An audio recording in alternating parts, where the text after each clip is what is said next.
Okay. So let me talk about this. And this is something that I picked up in the general reading. Many of you are in a situation here. It's not entirely healthy. This is not a healthy relationship, okay?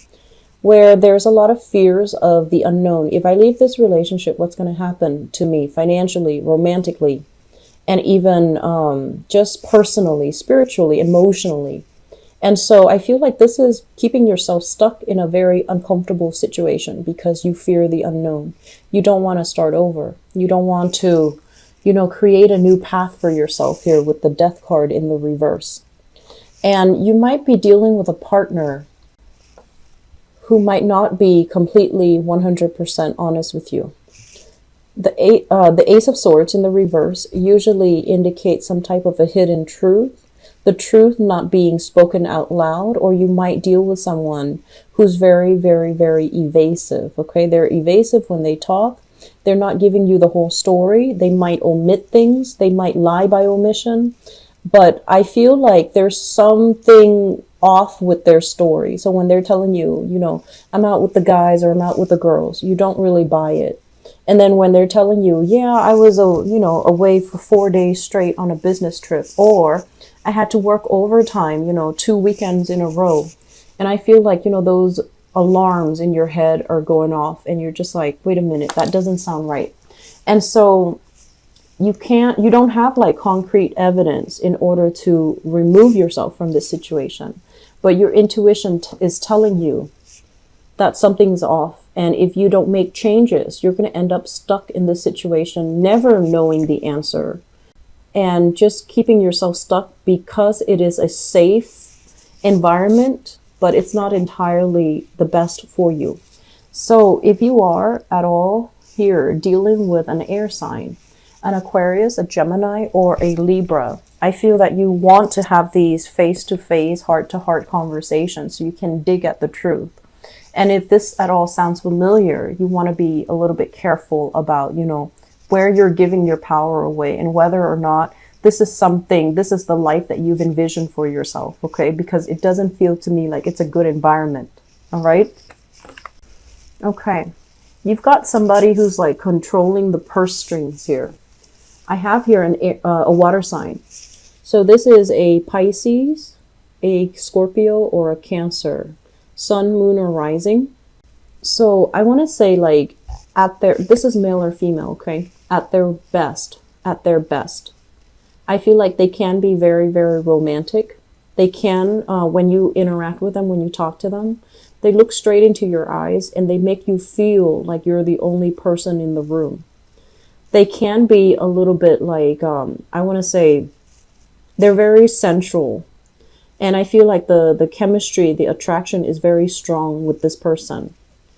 When it's in the reverse position, it can indicate manipulation. It can indicate somebody who's kind of like using your emotions against you. Either they are telling you, I love you, so I do all of these things, and they're not great things. Or they can guilt trip you into doing something the way that they want. And as I'm saying that, I feel like this might not even be a water sign. It could be somebody who's like using your emotions against you. If they could even tell you like, if you leave me, where are you going to go? And it triggers your fears because they're using your fears against you. Or they can say like, we've been together for so long. If you leave me, what am I going to do? Well, that's manipulation. Okay. And what they're going to do, if you already decided to leave them, what they're going to do, that's not up for debate anymore. That is irrelevant. So I feel like somebody is kind of like using your feelings against you. And it's not entirely healthy. Okay. I do see there's a lot of jealousy coming up with you and this person. So it could be a water sign, or it could be somebody who's just, manipulating your emotions. I feel like they moved out into the world and they are being met with a lot of struggles financially. They're being met with a lot of struggles professionally. They're not able to create a good, stable foundation for themselves. And I do feel that when you were with them, they kind of drag you down with them. Okay, they might have isolated you from your friends. They might have made you question your reality. And I honestly feel like there might have been some emotional abuse, either with this person or in the relationship between you and this person. Some type of, I feel like it's not healthy. The moon in the reverse deals with depression. It deals with isolation. It deals with this person who might be very, either like emotionally, like very up and down. It could be like bipolar, where they're really happy and elated one minute and they're down in the dumps the next, or they have trouble regulating their emotions, or the relationship itself. It was a major source of depression for you because you felt very alone and isolated. So even, you know, when this person was at their best, where they showed you how much they love you, and they have the tendency to, they have the capabilities to be quite romantic, but together as a couple, it's almost like you didn't have a sense of direction. You were kind of fumbling in the dark, and things got really confusing. You didn't know what to believe, and you didn't know what's real. So I feel like many of you you have realized this. You're moving away from this. So it's not like I feel like you're still in it. I feel like you have moved on away from it. And there's a lot of mental clarity. It's kind of clearing things up for you. And you're looking back at this relationship partner, and there might even be communication coming in from this person from your past. And it's going to trigger some things. It could trigger, you know, if you have children together, it could trigger some disputes regarding ownership. If you're trying to make a move in your life, for example, change your geographical location, change jobs, I feel like this is a person that can come in and try to, you know, throw a wrench in the works. No, you can't go. What am I going to do when you go? Or what are the kids going to do without me in the picture? So I feel like they're interfering in your love life in some way. They're interfering in your family life in some way. And there's still a very strong presence of this person still lingering in your environment. Okay. Okay. So let me talk about this. This just screams out to me a lot of naive energy. Not that you're naive, Sagittarius, but I feel like, you know, a lot of the times you do see the best in people. You do see the best in situation. You also have a very optimistic outlook as well. And you're a little bit careless when it comes to letting new people in. Okay, so I just want you to, I don't want you to be like paranoid when you meet new people, but I feel like your intuition is working overtime to help you avoid these things. So you really need to start trusting your intuition a little bit more. We have here, once again, this is kind of like, and you know, this is showing up here as a water sign. This is the Page of Cups. And this is basically someone who's very sweet. They have a very sweet, harmless, you know, happy-go-lucky type of a demeanor. They see the best in situations. They don't hold grudges against anybody. And they don't really, I want to say, they don't see the worst in anybody. And I feel like this is the energy that you embody. Because by constantly trying to compensate, well, maybe they didn't mean that mean thing that they said. Maybe they were just having a bad day. That's compensating. Or maybe the other person, you know, didn't mean that. Maybe what they really meant was this. I feel like it's a really important thing for you to just accept things at face value. Just accept it at face value until the person or the situation proves otherwise. Because I feel like you're compensating. You're just like, oh, it couldn't really be that bad. Maybe they were just having a bad day. But if they're consistently having a bad day on a regular basis, it's probably not because they're having a bad day. It's because, you know, that's just the way that they are. And so try to see things through more of an adult lens so that you don't end up, you know, so that other people don't end up yanking your chain, or so that you don't put your faith in the wrong person. Okay. I'm feeling as well, we have here the Nine of Pentacles. And the Nine of Pentacles, this is a card about self-confidence. I usually look at it as somebody who's very, very abundant. And they don't care if they're not in a relationship. They're happy with their independence. They're happy with their bachelorhood. They're okay with, you know, friends and family and work. They're okay being on their own. When it shows up in the reverse position, it can also indicate to me a cycle. If you consistently find yourself like this, where you're lacking in independence and you identify yourself in terms of, you know, your relationship partner, if you identify yourself and you link your identity together with a relationship partner, that's where we're going to end up in this type of a situation where you gravitate towards, you know, the first person that shows you, the first person that shows you kindness, or the first person that shows you niceness.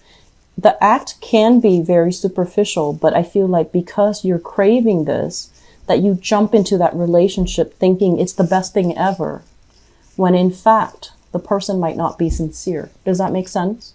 So this is kind of like being happy on our own, choosing to be alone rather than being stuck in an unhealthy relationship. And I'm also sensing as well, some of you are financially dependent upon a partner. And so the partner kind of like has you wrapped around their fingers and you don't really have a way out. So I feel fixing your financial situation first is going to allow you more clarity, and it's going to allow you to find a way out. So first of all, we have here the Fool, and the Fool is making a change. It's about, you know, embarking on a new phase in your life and not fearing that you're going to be met with disappointment and regrets. Okay. So it's kind of like staying very, very optimistic so that you don't wallow in self-pity, so that you don't end up in this situation where you're just like, I'm going to stay because I feel bad for the other person. Okay. Each person that we encounter in life, they have their own free will. So it's not our will to stay and be martyr in a situation and be like the martyr for somebody else. So I feel like many of you are fearful about leaving because you don't want to upset the other person, or you feel bad and you're just like, I don't know how the other person is going to live without me, because, you know, that guilt trip has been triggered. And so my advice here is you need to take care of yourself. You need to really figure out where you're headed, and you really need to make decisions a little bit more deliberately. Okay. We have as well the Hermit, and this is your spirit guides trying to reach out to you. They're trying to show you the right way. They're trying to offer divine protection, and they're trying to tell you, no matter how bad things are right now, you need to implement something new. We're going to show you what you need to do in order to get yourself to a cleaner, highly elevated state. We're going to show you how you can, you know, end that chapter in your life so that you can begin anew. So I feel like you are turning your back here on higher intuition. And I feel like a lot of it is just fear of the unknown. And a lot of it too stems from the fact that some of you are at a point where, you know, it's the energy has shifted, where this bad situation has become kind of like your new normal. And then as a result of it, you don't really see anything else. You don't see anything else that can be better, or you can't really envision that something else is better that's waiting for you out there. So you need to do a lot of, I want to say, clearing away old energies. Okay. And you have some very strong protection always, Sagittarius. You are always divinely guided because you rule that 9th house, and tapping into your intuition and listening to your higher voice. I feel like that is something that is necessary for this month. Okay. So don't end up in this state where you grieve over the past, or you're dealing with other people and their perception of disappointment. You're going to need to break free, and you're going to need to really live up to your potential so that new opportunities can come into the picture. Okay. For singles, I feel like dating, not too great this month. Okay. I feel like the energy for dating overall, you're meeting people, but it seems to me like there are some emotional hangups in your life where you're not ready to really go out and get intimate with a new person just yet. You might be dealing with some grief still. Grief of a last, you know, broken relationship, or grief of somebody that might have left the picture in the past, and you're not ready just yet. And that's fine. And I feel like you're not going out there trying to fake it. And I also feel like for those in stable relationships right now, this is not going to apply to you. I do feel some people are trying to leave, but financially, it's not a practical choice. And so you're hanging on, biding your time. And I feel like you can put up with a lot. However, once again, you know, when is enough? When is it going to be that point where it's an emergency and then you can break yourself free from this?